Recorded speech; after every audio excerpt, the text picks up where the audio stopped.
This is The Extra Point, an Arizona's Family Originals podcast, sponsored by your Phoenix Suns.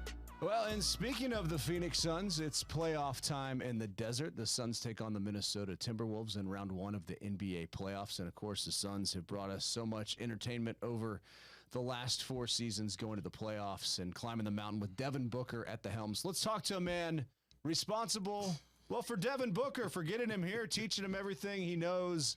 The father of Devin Booker, Melvin Booker, joining us here in studio. How are you doing this time of year getting ready for the playoffs? Man, it's an exciting time of the year. It's like the second season, in the NBA. And just when everybody, pick up, the intensity is crazy. And, every possession, every play matter. But before, thanks for having me as well. So No, I've been wanting to talk to you for a while because it's watching Devin really grow up in front of our eyes. And I've said this to many people and said, you can just tell his father's influence. You can just tell how he carries himself, how he reacts to things. And, coming into the NBA as a young man and having to do this in front of the cameras and answer all the questions, it's been very impressive. So I guess, broadly speaking, what is it like to be Devin Booker's dad?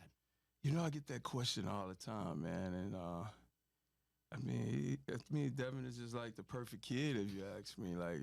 It's just proud. I'm a proud father. I'll just say that. And to see him grow as well in the NBA, that's why I had to move out here to watch everything, because he came out here at 18 years old. And, man, to see a kid grow up in this city and embrace this city, and his entire family is out here with him to support him through this.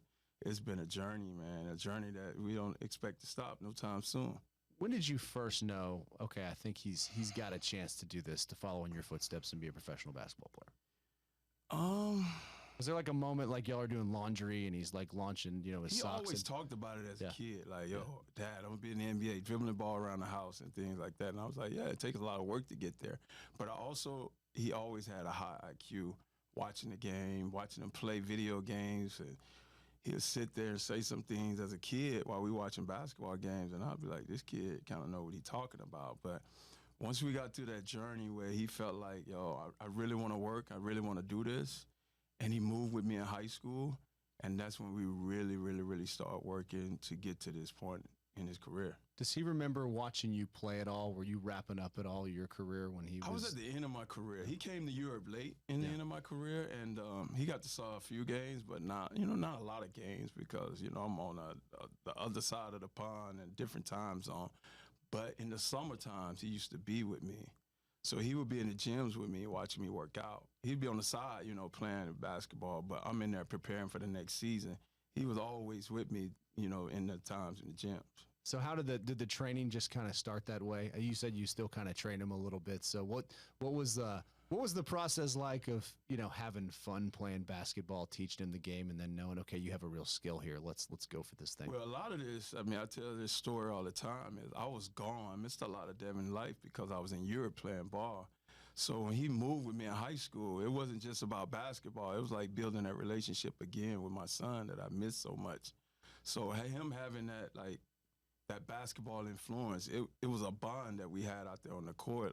Not only working on the game, but we was also bonding as a father and a son. And how you're that's obviously not the way that most traditional relationships go, and you build that bond back. And what was it like to have that time when you look at that time in Moss Point and him playing high school ball there, and to be able to be there for that and guide him through that whole process? Man, that was the best time ever. We was like best friends. We literally spent every day together for 3 years when he moved to high school.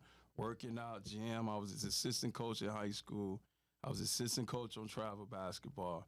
So, we just spent every day together. What was it like teaching Devin Booker to drive a car? That's crazy you asked that question because my family, we start driving early because we're from a small town, so you can throw your kids behind the wheel of a car and you don't have to deal with a lot of traffic. But I don't remember the first time I taught him how to drive, but I knew I threw him behind the wheel of a car quick. He was 13, 14 years old and driving no problem. Did he immediately say, I want to have a bunch of cars one day? Was that conversation had pretty quick? He grew up in the old school cars. Yeah. I have him Michigan, right? Well, yeah. No. Yeah. He probably have in Michigan. Yeah. But my father had him. I grew up in him.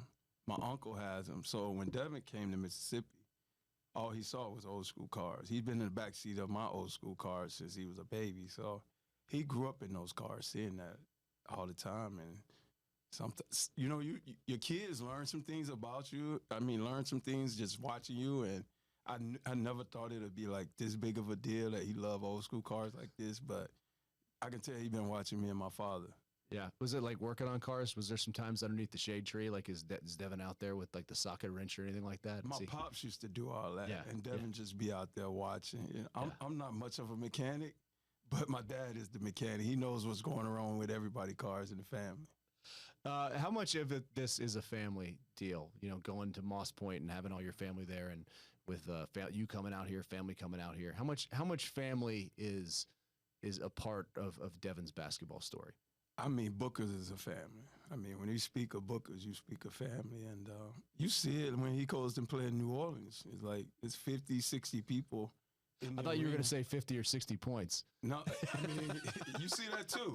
But that's why I mean 50 and 60 points, because he understands that there's a lot of friends and family that's coming over to support him. And a lot of them don't get to come out here to the Valley. So that's their one time of seeing them playing live. And the kid always put on a show when he goes there. How much is it just knowing that group of people he represents and he wants to represent the Booker name the best when he goes to New Orleans?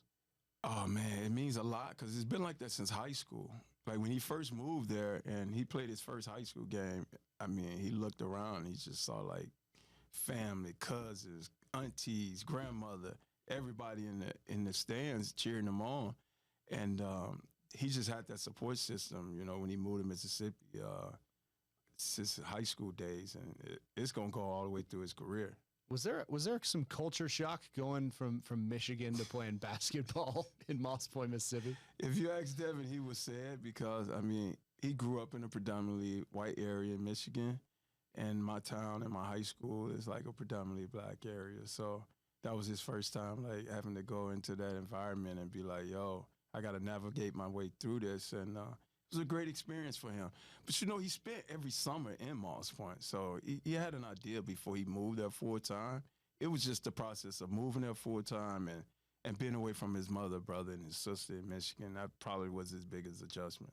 When was the first time that he beat you in one-on-one?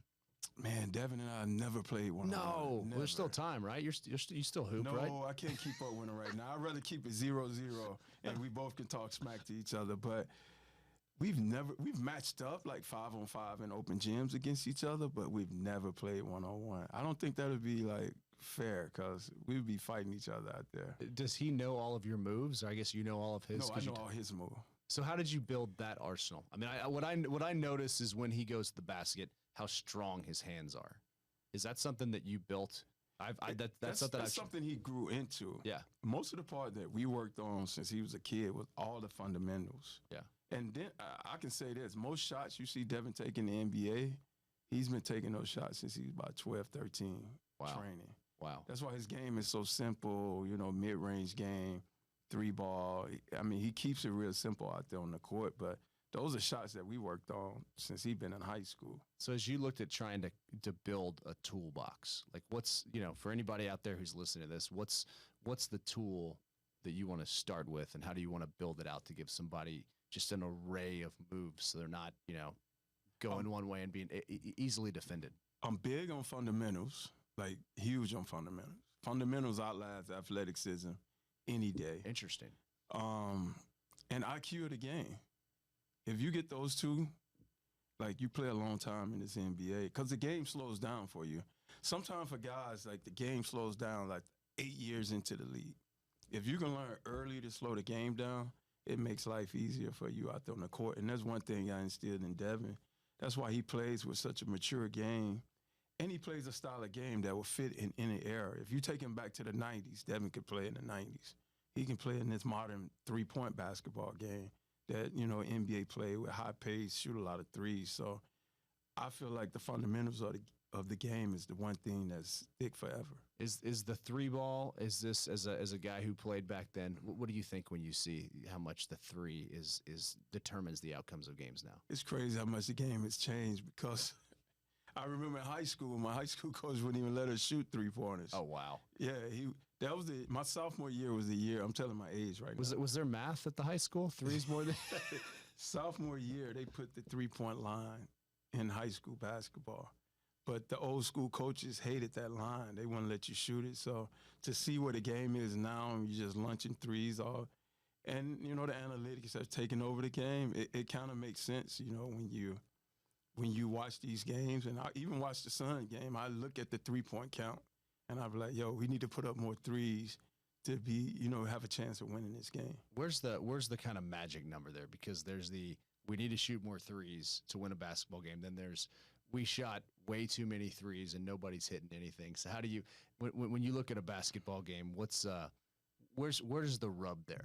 I honestly I don't think it's a number, but I think you need to shoot threes to keep the defense honest. Because I use Book and Katie as an example. It's like the run game in football almost or something like that? Exactly. They live in the mid-range, and I know a lot of people be like, yo, let's play their mid-range game. But I honestly think if you shoot more threes, now that defender is guessing what you're going to do versus knowing you trying to get to the mid-range game. So I don't know if there's a number for the threes, but you have to take them. You have to put something up just to keep the defense from, knowing what you're doing. How do you build the basketball IQ? Like, who's some other guys besides your son that you look at around the NBA and say, hey, watch that guy? That's that, or somebody in the WNBA that you watch. Yeah. When Book was young, I would stop a lot of games and let him watch CP. Wow. Yeah, like look what CP doing right here, and even myself, I thought I played with a high IQ as a basketball. So instilling that game in him is. One question I ask a lot of kids, I'm like, who's your favorite player? And that tells me a lot about the kid. Like, if they like the flair, they like the excitement, or if they say someone like CP because his IQ is so high, Bron plays with a high IQ. When you see those things, you like, guys, like, okay, I understand that they really, like, watches the game and study the game and learn from the game. And that's something that, like, dealing with Book, that's something we did a lot. Like, he studied past, present, and the new kids. Who from the past do you think that you've studied would do well in today's NBA? Like a Pete Maravich, Bernard King. Yeah, go back to how would Magic do in today's NBA? I mean, Magic was smart. Like, yeah. I mean, he played up tempo, Showtime. They was one of the few teams that was running up and down the court at that time. But it's a lot of guys. I mean, Stockton was smart. Isaiah Thomas was like the Kyries. He can put it on the string, score the basket whenever. Like, I think it's a lot of guys can play in today's basketball. It's not as physical, so these guys get to move around a little bit. Yeah, how did you deal with the hand check like back in the day? Handshakes was tough, man. You got them Gary Paytons and them guys. And handshake. Did you ever go head to head with Gary Payton? I was young at that time. I didn't get to play that much when Gary was out there doing his thing, but I did watch a lot of it. So I was right there. Who was the guy? Who was the guy that you just had on you and were able to get past, or what gave you fits? Somebody asked me this question a long time. John Stockton surprised the hell out of me. I don't know if I can say hell, but it's all right. It's a podcast. You can. He surprised me with his quickness. Really? I didn't realize he was as quick as he was. And I remember one time guarding him, and I'm flat-footed, and the man went right by me so fast. I was like, damn, he's fast. But it surprised me. He was the one guy. But Stockton is somebody that I watched also to, like, learn the pick-and-roll game. And that was my game, and that's something I taught Book as well. I put that pick-and-roll in his game. Is that was there a Karl Malone elbow waiting on the other end? Is he got past you? There's no guys like. Who's the closest to Karl Malone right now in the NBA? It's not. They're not built like that no more. They long and tall, like and slender. Where Karl was built like a football player almost. Yeah, if Michael Jordan's not there, I think the Jazz do have a couple championships. So as we look at the playoffs, tipping off here, obviously the Suns have had success against the Timberwolves, this year, and a lot of us around here are pretty confident. Do you feel like as Suns fans should be confident going into this one? We should be confident, but it's still like second season, and Minnesota has home court advantage. Like we got to steal one there to get the home court from them, and I mean, I like our matchup with those guys. I mean, we played well against them. We had some success this season against them, and you know, we're a great team as well. I mean, we just had to deal with a lot of injuries and things like that, and I know Minnesota's excited about they finished 3, but you know, getting Book, KD, Brad, and the rest of the crew in the first round is pretty tough. I mean, the West is tough, so you know anybody can get it. Especially when you look at where they would be in the East. Is there? I thought in the regular season, I think there was some evidence of this at the end, that there was more to lose than just the game in the regular season. That the Suns team didn't want to suffer an injury, have a setback. Just there was a get to the playoffs sort of. That was in the back of everybody's head. Then you can reset. Can you speak to just how much energy it takes in the playoffs to win a series, to keep going and chase a championship? Man, that is. People don't understand how difficult that is, because you playing a team. If you go to Game 7, you playing the same team 7 times in like a week to 2 weeks span. Like, you're probably tired of seeing each other at that time. You know each other's sets, plays, and everything. It takes a lot. I mean, it takes a lot of adjusting. It takes a lot of, and possessions matter, rebounds matter, picks matter, and watching it through the finals, which that was the first time like being so close to the intensity of the playoff and watching that run. I mean, I gained a different respect for the playoff basketball in the NBA. How was it after that finals and all the just incredible run, not getting quite to the mountaintop, being so close as a dad? And maybe this applies to even, you know, your little league game out there. What do you say to your son to just get him through disappointment? Man, that I was through disappointment, man. I was sick. You have for to talk days, to you, man. Yeah, exactly. I was disappointed. You know, I just wanted, you know, one thing Devin and I had talked about behind closed doors is bringing a championship to this valley, man. I mean, I know guys in the community that how much this would mean. I play basketball with guys that's been lifelong Phoenix Suns fans, and to be so close, man, it was heartbreaking. And I didn't know I was that attached to Phoenix Suns until we lost that championship. Like, I really was. I couldn't sleep. I couldn't eat. I didn't even want to watch any sports shows, go on any social media to see anything, celebrate Milwaukee winning it. And I have guys that's from Milwaukee or from Wisconsin that play ball with me. Every time they bring Bucks gear in there, I turn into a different person when we play each other in open gym. So speak to just Devin's mentality, especially in the postseason. It just seemed I was over there yesterday, and there's just a different look in his eye. It's almost like I've never looked in the eye of a lion before, but I don't know that I want to. I definitely wouldn't want to guard him in the postseason. How does his approach and how does that mentality? How necessary is that mentality to go chase a championship? Just what he lives for. I mean, those first 5 years, it was tough, like to lose as much. I mean, he's coming out of Kentucky where he lost 1 game in college, and then he comes here and we're in rebuild mode, young team, and losing streaks, injuries. It was tough, and finally to get to that point, like this is what he wanted. This is what he wanted to bring to the Valley, a contending team, a championship team. And the kids just go in a different mode when it's come playoff time. And I flew to SAC to watch the game Friday because I honestly think we've been in the playoff before the playoff. Those last 2 games, Sacramento and Minnesota, were playoff games that we needed to stay out of the play-in. And I can see the turn up in all the guys, to be honest. It certainly felt like in the Sacramento game that this team, all of a sudden you're like, there it is. They came together. Everybody was kind of around Bradley Beal at the end, and then they go blow out the Timberwolves. Being on teams, you played on how many different continents? Man, how many different teams? I've been all over this world. I got a lot of stamps in the passport. I mean, how do you get 5 guys to work as a unit? I mean, how difficult is that? How much time does that take? Man, it takes a lot. It takes a lot. I mean, people.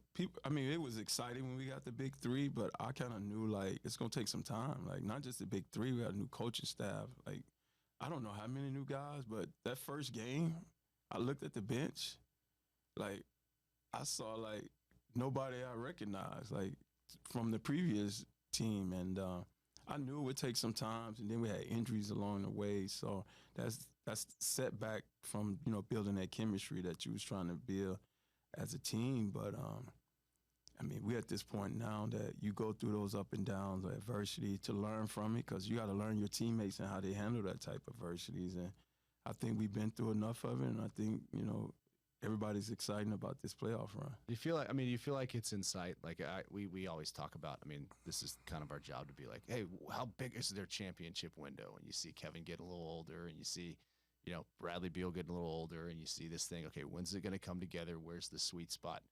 Do you have a feel for where that sweet spot is? Is this, it's not a timetable, I don't think. It takes time. They got to keep playing together, growing together, getting to know each other, tweaks here. Like I said, deal with the adversity. Yeah. Learn how to adapt and adjust to teams making run mid-game. It's so much that these guys have to learn from each other, and I think you saw it in the back half of the season. You start seeing it once Brad came back in December, and we had pretty much a healthy team, and you saw the difference in the team at the beginning of the season. Is there time during the season where you're like, okay, Book's and he's in work mode. He's got his 5 TVs on. Does he have the Chris Paul setup over there? He's like that all the time. Every time I go to his house, he got every game on League Pass. He's working on his body, and that's all he is. He's just a gym rat, ball rat, and Call of Duty rat. do you play at all? I do not play. How would you compare Book the basketball player to Book the Call of Duty player? Is there a Book comparison? is competitive, everything he does. Yeah. So he's the same. Did you build person. that, or is that something that's just innate? I watched that podcast he did with JJ, and he said it, and that's exactly how it was. We've been competing all our life. That's what we do in the family. That's what him and his brother did. We talk trash. We compete in everything. Nobody want to be the loser. Nobody want to do the push-ups. Nobody want to be last at anything. So it's just always been a competitive nature within the family. Is talking trash something you had to teach him, or did it come natural to him? A lot of it he learned. He was in gyms with me and my friends. He heard a lot of, like he said, he heard a lot of witty things. And when he said that on JJ podcast, I called my friends. I said, y'all made an appearance, because he's heard a lot playing ball with me and my friends. Was there a first time where you're like, wait, you just said what? Or, oh, go young buck. That's how you're going to get through this. There was one time we was playing against each other, and back in Mississippi, he was in high school, and he was playing with me and my friends. And I thought this is the time that I challenge him. And I hit him in the chest, boom. And he kind of looked like, my dad told me I need to fight back. But I'm wondering, should I fight back against my dad? And he scored on me. And the first thing he said, you can't guard me.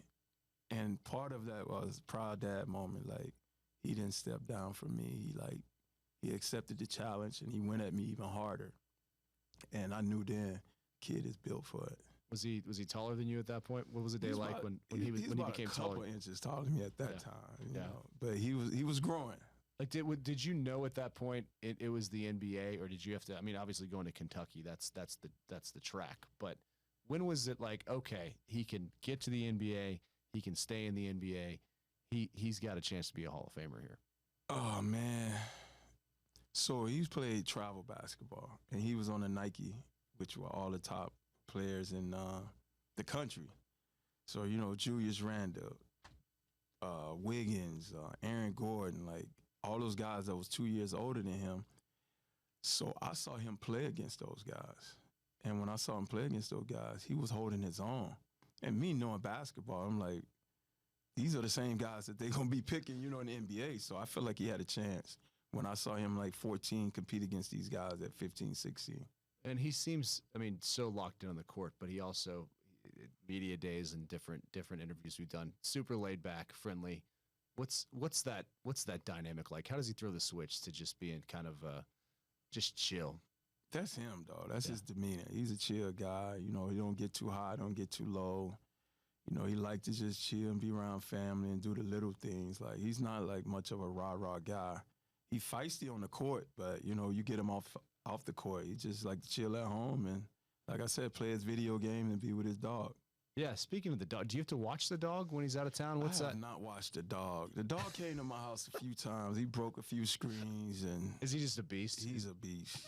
And my house is I got a nice size house, but He just swallows up my house, man. He's such a big dog. He's about. You don't have to give away the Devin kind of teased it here, but the dog's about to become famous, right? Like there's a big campaign for the dog, right? With the shoe. I mean, he got his own shoe. I mean, what dog in America has his own shoe? When's the Melvin coming out? Nah, I just let Haven have his. All of them. I mean, my name is on it. Say Book on the tongue, right? Were you the original Book? Was that? No, my dad's the original Book. Did he hoop I'm too? the middle Book, and Devin is Little Book. Yeah. He Little Book when he's around us. Was your dad a hooper as well? He played.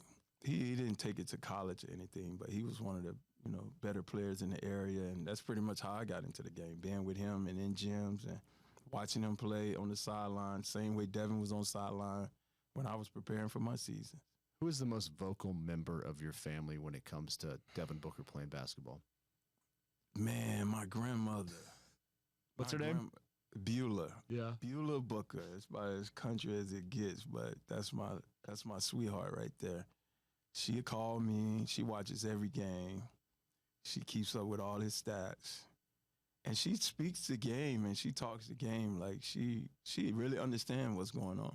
Does she feel good about this year? Is it does she feel like she's happy everybody is healthy. Yeah. Because she's always said that, like, man, if we get healthy, we'd be a really good team.